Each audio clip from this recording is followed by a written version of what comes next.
आज आमर घरे हूँ भेज नॉन भेज माने सोयाबीन तरकारी डुप्लिकेट मटन मु मोर तैयारी आरंभ कर दीजिए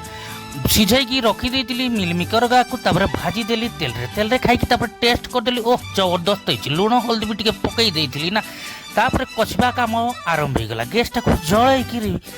बटर भी टे छींची देली आ गोटा गरम मसला का टे फिंगी देली तेल रे चटचट कर सारा अदा रसुण प्याज को सब ढाई कषी देनी से पकईदेनी लुण हल्दी लाल मिर्च कलर करी पाउडर मीट मसला मटन फ्लेवरटा आनी ना जहाँ भी लुण भी स्वाद अनुसार पकई देनी घड़ घड़ घड़ घड़ करी पूरा नालिया फलिया झोलटा बाहर करके आलू आउ मिलमिकर गाକୁ फिंगी देकर कसनी कसनी कसनी खाली मटन भलियानी बासुताए आ सोयाबीन ने जाई था जेतकी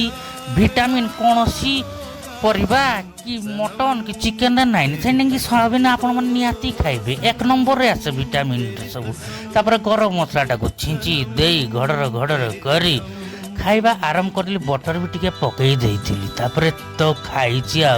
डिटो मटन आपण माने भी खाइबे गुंडा कर कषा कषा कर से भात संगे सालरू बालरू कर खाईदेली मसला गा जबरदस्त नागुला आपण माने भी सोयाबीन खाइबे नियाती रे।